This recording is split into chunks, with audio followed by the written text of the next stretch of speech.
একটি গুরুত্বপূর্ণ ইবাদত, ফরজ ইবাদত, রমজান মাসের রোজা। সুতরাং অন্য অন্য ইবাদত বন্দেগীর ক্ষেত্রে যেমন আপনারা জানেন যে কিছু কিছু কাজ আছে যেই কাজগুলি সে ইবাদতের বিপরীত, সে ইবাদত পরিপন্থী, সেগুলি যদি আপনি সেই ইবাদতে করেন তাহলে ইবাদত নষ্ট হয়ে যাবে, আর না হলে দুর্বল হয়ে যাবে। যেমন ধরুন 5 ওয়াক্ত নামাজ পড়ছেন, ফরজ পড়েন আর সুন্নত নফল পড়েন। নামাজের অবস্থায় যদি এমন কিছু কাজ করেন যেই কাজগুলিতে নামাজ নষ্ট হয়ে যায়, নামাজ বাতিল হয়ে যায়। কিছু কিছু কাজ আছে নামাজ অবস্থায় সেগুলি করলে নামাজ নষ্ট হবে না, কিন্তু নামাজ দুর্বল হয়ে যাবে, আপনার নামাজ দুর্বল হয়ে যাবে, সেই নামাজ আপনার কাজে আসবে না। নামাজের আপনি হয়তো 10% নেকি পাবেন না, 10% নেকি পাবেন না, আপনি 100-তে 10ও পেলেন না আপনি। এমনও মুসল্লি আছে কিন্তু তার নামাজ কবুল হয়নি বা নষ্ট হয়ে গেছে বলা যাবে না, দুর্বল হয়ে গেছে। ঠিক ওই রকমই হজ উমরায় যাচ্ছেন আপনারা, সৌদি আরব এসেছেন, মাশাআল্লাহ, অনেকে হজ করেছেন, অনেকে করবেন, আর উমরা তো যাচ্ছেন। উমরা হজ এইসব ইবাদত বন্দেগীর ক্ষেত্রে কিছু এমন কাজ আছে উমরা হজ পরিপন্থী, যে যাতে উমরা বা হজ নষ্ট হয়ে যাবে, আপনার হজই হবে না, উমরাই হবে না। আর কিছু কিছু কাজ আছে যেগুলি করলে উমরা বা হজ দুর্বল হয়ে যাবে, কমজোর হয়ে যাবে, নেকি আপনি পাবেন না, সামান্য নেকি হয়তো পাবেন, আর ঘাটতি হইতে হইতে, নেকি কমতি হইতে হইতে একবারে জিরোতে চলে আসবে। ঠিক তেমনি রোজার বিষয়টি, রোজা অবস্থায় কিছু কিছু কাজ আছে যেই কাজগুলি মানুষ যদি করে,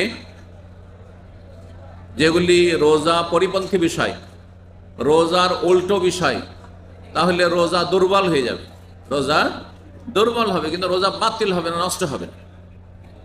আর কিছু কিছু কাজ আছে যেই কাজগুলি করলে রোজা একেবারে নষ্ট হয়ে যাবে, রোজা না রাখা সমান। আপনি রোজা রাখেননি, আপনি রোজা রেখেও সারাদিন পানাহার থেকে বিরত থেকেও আপনার রোজা হয়নি, এমন হয়ে যাবে। তো আমরা প্রথম আলোচনা করব এমন বিষয়গুলি সম্পর্কে যেগুলিতে রোজা নষ্ট হয়ে যায়, রোজা একেবারে নষ্ট হয়ে যায়, কারণ এগুলি জানা ফরজ, এগুলি জানা ফরজ। 1 নম্বর বিষয়, যেটি রোজা অবস্থায় যদি কেউ করে তাহলে সেই ব্যক্তি বড় কাবিরা গুনাহ করলো এবং তার রোজাকে নষ্ট করলো, তার রোজাকে নষ্ট করলো। তা হচ্ছে রোজা অবস্থায় রমজানের রোজার দিনে স্বামী স্ত্রী সহবাস করা। কেউ যদি স্বামী স্ত্রী মিলন করে, স্বামী স্ত্রী মিলন সূর্য ডুবে যাওয়ার পরে আপনি সারা রাত করেন, কোনো অসুবিধা নেই, আপনার জন্য হালাল, আপনার স্ত্রী আপনার জন্য আল্লাহ হালাল করেছেন, আপনি বিয়ে করেছেন। জেনা ব্যভিচার সবসময় হারাম, রোজার দিনেও হারাম, রাতেও হারাম, 11 মাস, বাকি 11 মাসও হারাম, কাবিরা গুনাহ, ধ্বংসাত্মক গুনাহ। ওয়ালা তাকরাবুজ জিনা, আল্লাহ বলছে জেনার ধারে কাছে যেও না, কখনো যাওয়া চলবে না।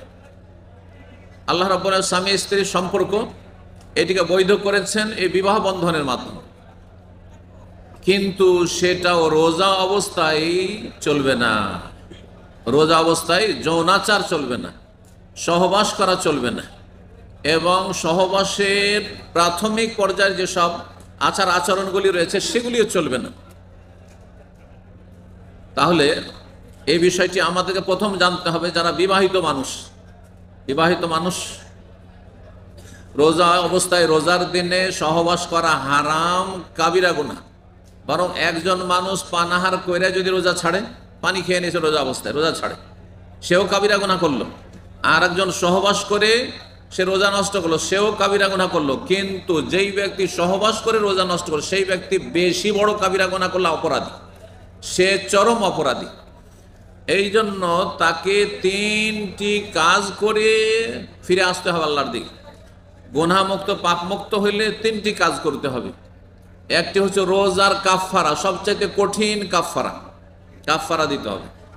একটি রোজা নষ্ট করলে 60টি রোজা রাখতে হবে। কি করতে হবে? 60টি রোজা রাখতে হবে। যতক্ষণ সুস্থ আছে, যতক্ষণ পারবে। এটা করলে হবে না যে 60টি রোজা রানা রেখে আমি 60টি মিসকিনকে খাওয়াই দেবো, চলবে না।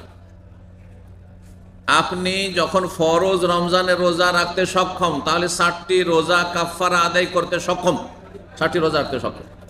জি হ্যাঁ, আর তাও অবিরাম রেখে যেতে হবে, মানে এক টানা রাখতে হবে, মাঝখানে গ্যাপ দিয়ে দিয়ে রাখলে হবে না যে সপ্তাহে দুটা তিনটা করে রাখলাম 11 মাস, তাও চলবে না। সিয়াম ও শাহরাইন মুতাতাবিআইন, একেবারে এক নাগারে রোজা রেখে, অবিরাম রোজা রেখে যেতে হবে, কোনো বিরতি দেওয়া চলবে না।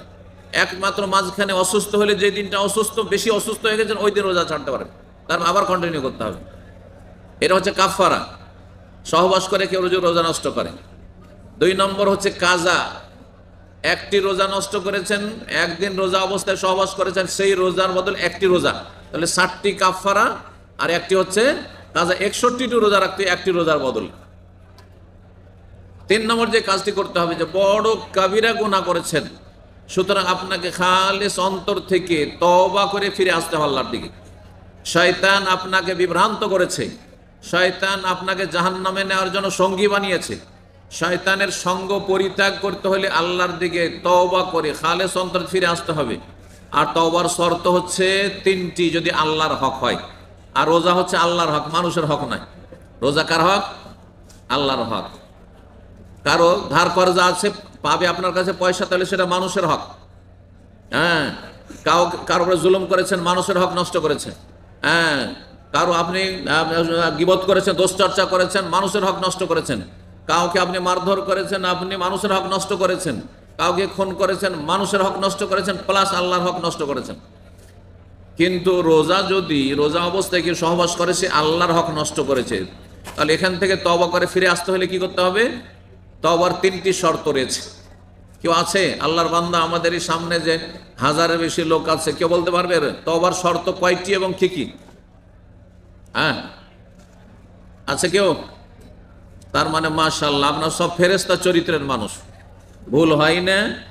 আর সুতরাং তওবা করা লাগেও না। সুতরাং তওবা যখন লাগেও না, দরকার হয় না তওবার, তাহলে তওবার শর্ত জানারও দরকার হয় না, তাই না? কথা ঠিক না? হ্যাঁ, আমাদের ইসলামিক সেন্টারে যে নিয়মিত যেসব ছাত্রগুলি আসে, ওগুলো গেল কোথায়? হ্যাঁ, ওরা বলবে তওবার শর্ত কয়টি? দাঁড়িয়ে দাঁড়িয়ে দাঁড়িয়ে বলতে হবে। 3টি। শোনেন ভালো করে, কান খুলে। এতগুলি মানুষ তওবার শর্ত জানেন না, অথচ ডেইলি গুনাহ করছেন। কখনো নামাজ ছাড়ার গুনাহ, কখনো আপনার নামাজের টাইম পার করে দেওয়ার গুনাহ, দিলেন সূর্য উঠিয়ে ফজর পড়ছেন, সূর্য ওঠার পরে কাবিরা গুনাহ। আর কখনো মিথ্যা কথা বলার গুনাহ, কখনো মানুষের বদনাম করার গুনাহ, আর কখনো মানুষের হক নষ্ট করার গুনাহ, কখনো বাপ মায়ের হক নষ্ট করার গুনাহ, কখনো স্ত্রীর উপরে জুলম অত্যাচার করার গুনাহ, ইত্যাদি ইত্যাদি গুনাহ আর শেষ নাই। কখনো আপনি নোংরা ছবি দেখার গুনাহ। তো তওবা করতে হবে না? সব ফেরেশতা মাশাআল্লাহ, জিবরাইল, মিকাইল, ইসরাফিলের সব আত্মীয় স্বজন সব। জি, হ্যাঁ, কি করতে হবে? দ্রুত তওবা, অনুতপ্ত হয়। হ্যাঁ, অনুতপ্ত মানে লজ্জিত হইতে হবে যে আমি একজন মুসলিম, আর আমার দ্বারা অপরাধ হয়েছে, আমি সত্যি লজ্জিত। যে হ্যাঁ হ্যাঁ না, ঠিকভাবে হয় না। প্রথম হচ্ছে গুনাহটাকে স্টপ, বন্ধ করা, এটা আগে বলতে হবে। অনুতপ্ত কখন হবে? আগে বন্ধ করতে, গুনাহটাকে কি করতে হবে? স্টপ। এই নয় যে একদিন এইরকম কাজ হয়ে গেছে, আবার হইতে আছে, দ্বিতীয় আর একদিন করে নিল, 1 সপ্তাহ পরে আরেকবার এই কাজ করে নিল। একদিন নামাজ ছিল, আর একদিন নামাজ ছাড়ছে, আর একদিন মিথ্যা কথা বলে আবার মিথ্যা কথা বলতে আছে, একদিন গীবত করলো আবার গীবত করতে আছে, একদিন বাপ মাকে কষ্ট দিলে স্ত্রী কষ্ট দিতে আবার মারতে আছে, স্ত্রীকে কষ্ট দিতে আছে। না না না, তাহলে তওবা করেনি। গুনাহ কি করতে হবে? স্টপ, বন্ধ করতে হবে, থেমে যেতে হবে। তারপরে 2 নম্বর হচ্ছে যে অনুতপ্ত, লজ্জিত হইতে হবে। 3 নম্বর, আগামীর জন্য প্রতিজ্ঞা করতে হবে অন্তর থেকে, যে আমি প্রতিজ্ঞা করছি, দৃঢ় সংকল্পবদ্ধ, যে আমার দ্বারা আর আগামী জীবনে কখনোই গুনাহ হবে না, জীবনে এই কাজ হবে না। তাহলে যা রমজান মাসে কেউ যদি দিনে সহবাস করে থাকে, তাহলে বললাম কি করতে হবে? 3টি কাজ করতে হবে। কাফারা 60 রোজা, কাজা 1 রোজার বদলে 1 রোজা, 2 দিন যদি করে থাকে 2 রোজা।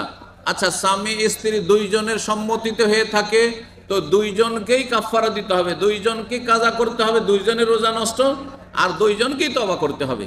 কিন্তু যদি স্ত্রীর ওপর জবরদস্তি করা হয়, সে প্রতিহত করার চেষ্টা করবে, সে ধাক্কা দেওয়ার চেষ্টা করবে, সে দূরে সরাবার চেষ্টা করবে, হ্যাঁ, নিজেকে রক্ষা করার চেষ্টা করবে এই কাবিরা গুনাহ থেকে। তারপরে যদি নিরুপায় হয়, ধর্ষণের মতো জবরদস্তি হয়েছে, তাহলে তখন স্ত্রীর গুনাহ নেই, তার রোজাও নষ্ট হবে না, তাকে কাফারাও দিতে হবে না, তাকে কাজাও করতে হবে না। হ্যাঁ, যদি সে পানাহার আর না করে, অন্য অন্য কোনো ভঙ্গকারী কাজ না করে। জি, আশা করি মাসলাটি জেনে নেবেন, কারণ অনেকেই দুর্বল ইমানের, অধিকাংশ দুর্বল ইমানের মুসলিম আজকাল রোজা অবস্থায় দেশে গেছেন রমজান মাসের ছুটিতে, প্রবাস থেকে 2 বছর পরে বিবি সাহেবার সাথে, নতুন বিবির সাথে দেখা হয়েছে, আর কি সামলা সামলি। হ্যাঁ, খবরদার, বড় কাবিরা গুনাহ, চুরি করা, ডাকাতি করা, খুন করা, জেনা করা, আর শরীর গোস্ত খাওয়া, কুকুরের গোস্ত খাওয়ার মতো কাবিরা গুনাহ হচ্ছে রমজান মাসে সহবাস করে রোজা নষ্ট করা। ভালো করে শুনে রাখেন।